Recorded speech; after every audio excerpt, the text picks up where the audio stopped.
What's up, guys? I'm Matt Reisinger. And I'm Jake Bruton. And the build show's at my house today. My buddy Jake came all the way from Missouri. Now, if you don't know Jake, Jake has been doing blower door tests and air tightness for how many years now, man? 2014, I think, is when I bought my first door. I mean, you've been doing it a long time. Yeah. And he is, and honestly, a lot of what I've done detail-wise on this house, I learned from you, Jake.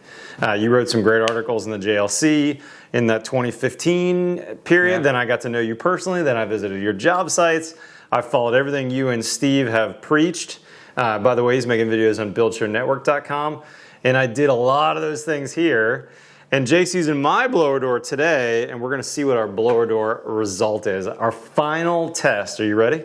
I'm ready. Let's do it. Today's build show from my house. Let's get going.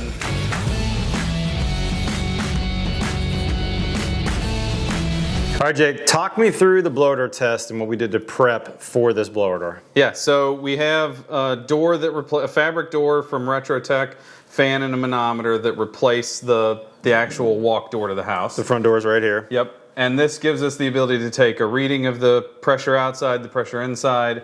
The fan will pressurize the house to 50 pascals of pressure, which is I mean, you have Christmas decorations everywhere and nothing has fell off the walls or anything like that. Yep. The tree didn't shake or anything. It's a very minor pressure. It's enough to get a reading. Yep. And then the manometer that we input the cubic volume of the house then does all the math for us to give us an air exchanges per hour at 50 pascals of pressure number. So code almost nationwide is 3.0 air exchanges or less. It's 5 here in Texas. Yeah, there you go.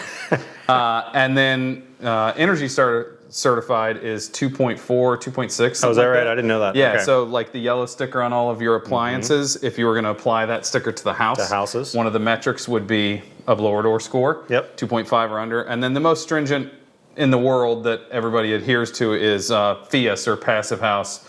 It's 0.6 ACH50, which is tight score. a very tight house that would require mechanical ventilation and a very diligent builder to get to that point. And that's what I'm going for here. Yep. So I'm a little nervous, to be honest. And so before we run the test, we did a couple things. The Zender unit gets to be taped off. Why is that? It's continuous ventilation, and Passive House says because it's running 24/7, you're able to tape that off and turn it off. So we went in the attic, we unplugged it.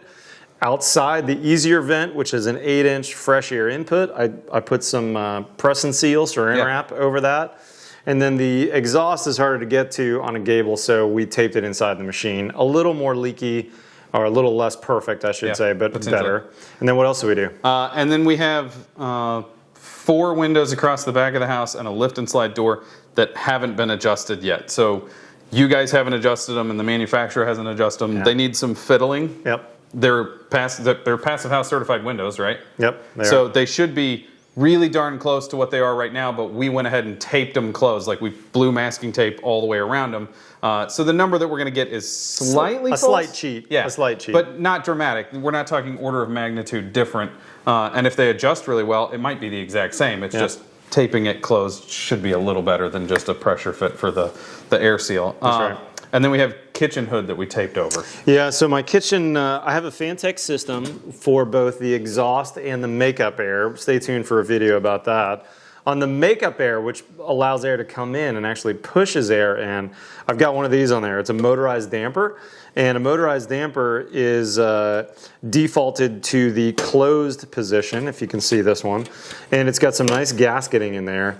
However, I forgot to install this when I installed my kitchen exhaust fan, so I'll be retrofitting this. I've got the room for it. It's not the end of the world, but Jeff, my HVAC guy, might give me a few 4-letter words, but he will do it for me. So we taped that as well, knowing that this is coming. Yeah. So that's technically another cheat too, right? Right. So this isn't my actual final score. This is darn close, and I think that you can rely on this to be, pretty close. Less than a few percent off, probably. Right. I would guess this is at least within 10%. Yeah, I think what so you're too. going to get. Yeah. So let's do our blower door test, and then we can play with the house and see what we get. Let's do it. Let's walk them through it. So we've already input our cubic volume of the home. We've already taken a baseline reading for what the pressure is outside because the manometer needs to know what it is out there. Yep. There's very little pressure difference and very little temperature difference, so we should get a more accurate reading. If the wind's going crazy out there and up and down, it may cause not as good of a test, not as accurate of a test. So we're going to test at 50 pascals of pressure. And do you have it set at CFM or do you have it set at ACH? Let's see. We have it at ACH. Okay. So at 50 pascals of pressure, it'll take a minute to kick on and build. So you're going to notice this pressure number is rising, but actually it's decreasing. It's minus 50 pascals. Yep. So we're actually blowing out of the house instead of blowing in. So all the casement windows are now sucked in and get better, which the front of the house and upstairs both have casements. Yep. I did fixed or casement everywhere. Yep. And then you have the couple that we've taped over are actually tilt turn, so they end swing, so they would get worse in this. We could turn the fan around and go the other way, but code requires this, and this is the important number. So 0.6 is passive house. You're less than half of passive house. Oh my gosh. And you'll see that it fluctuates. That's just the fan trying to modulate to a point where it gets to 50. You can set it to take an average and give you a report. You can run it with their software. For our purposes, we're just trying to understand how leaky the house is. Are you going to nerd out and take a picture so you can send it to people? I'm going to take a picture, when we get there. So it's 0.50 point something. Let's wait till I get as close as I can to 0.50. There we go.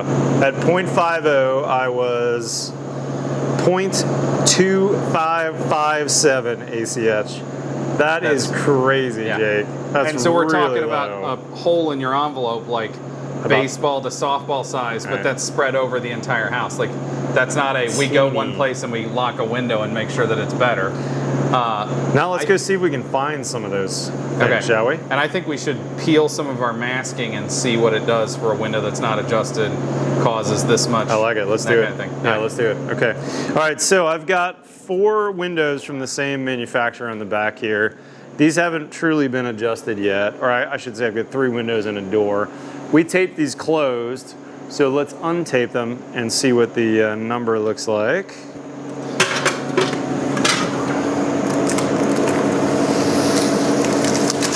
You feeling it? Yeah, and with it not being adjusted already, you can tell that there's a ton of air coming through there. There's some flow through there? Yeah.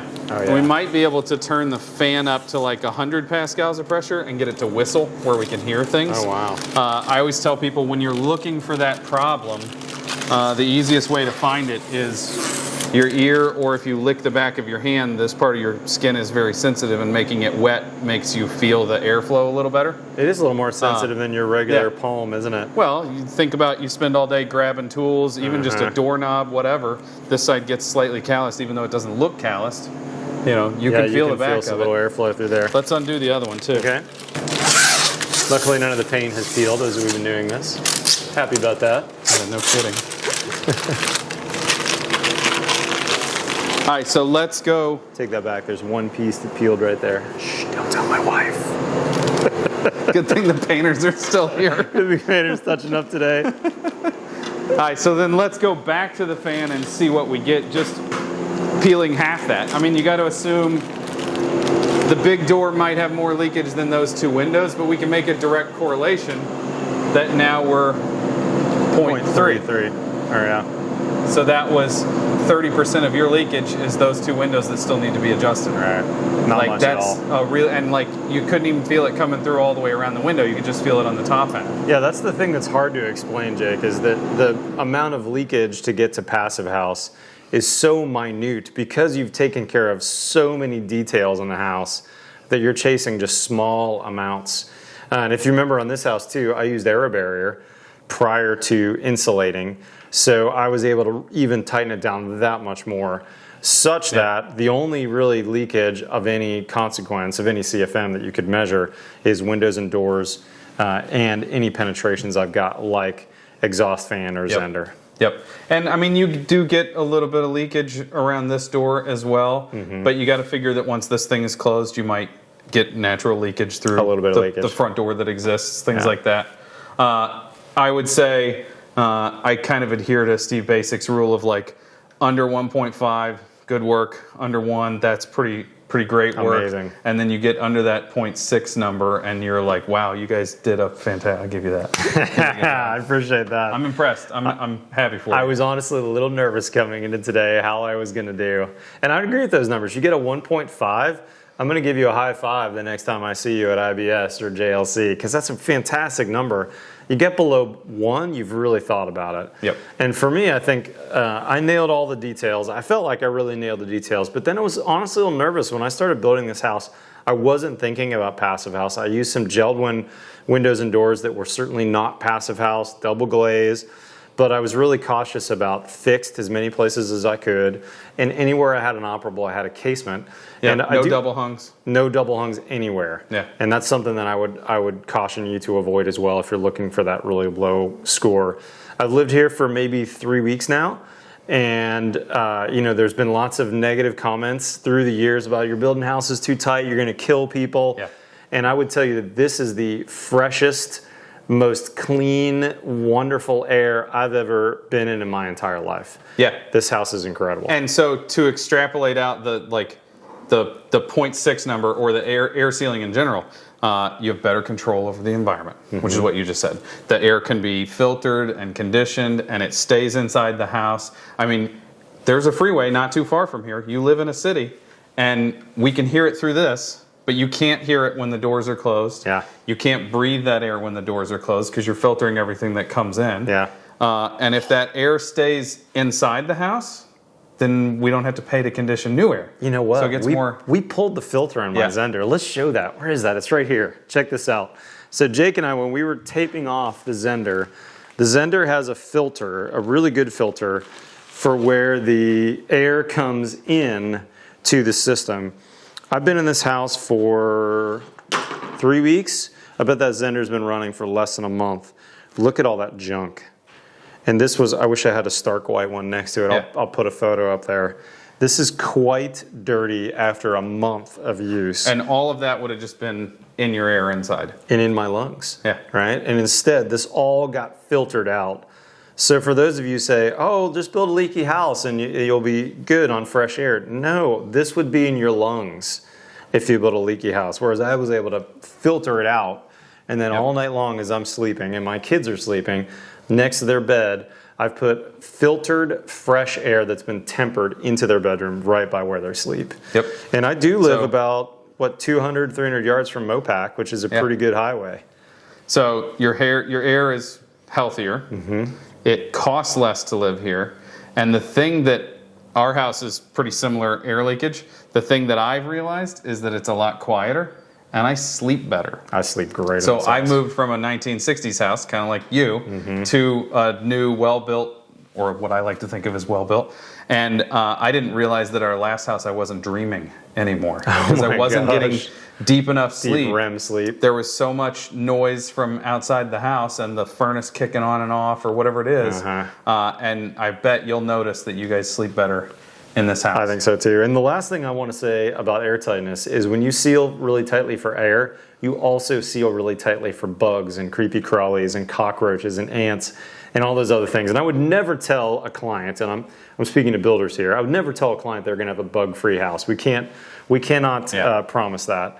But I can tell you that I'm going to take extreme measures to make you as airtight as possible. Not perfect, right? Even my house that I spent a ton of time, we still have 250, 200 some CFM of leakage. 150 CFM of leakage. Yeah. So there is some leakage here, but that's going to dramatically reduce the amount of bugs, the amount of pollen, the amount of dust, all those other things getting in the house. So spending that time and effort means that you get to live in, you and I now get to live in really well-built, high-performance houses. Yep. I feel super blessed to live here, man. Thank you so much for taking the time to come out, Jake. I think congratulations is in order. Oh my gosh, that is a crazy low number. I need to figure out if I'm going to get it certified. We'll see.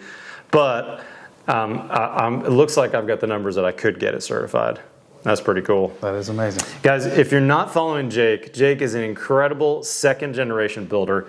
This guy's done so many incredible videos on Everything we've talked about today, from blower doors to air tightness to install methods, really, really smart builder. You should be following Jake's work. He's publishing videos over on buildshownetwork.com. That's my network. We've got 8 other contributors besides Jake and myself, I guess, over there publishing once a week. You should definitely subscribe to our newsletter. I'll put a link below so that you can know about Jake's new videos and Steve's new videos and Brent's and Lydia and all the contributors. We've got some really good information.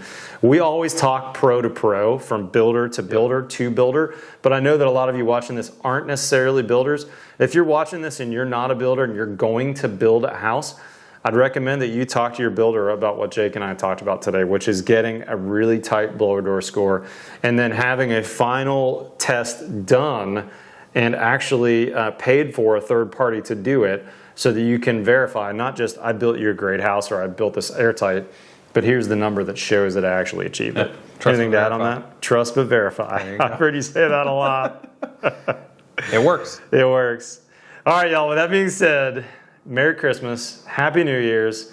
Thank you for coming. Follow us on Twitter and Instagram. Otherwise, we'll see you next time on The Build Show.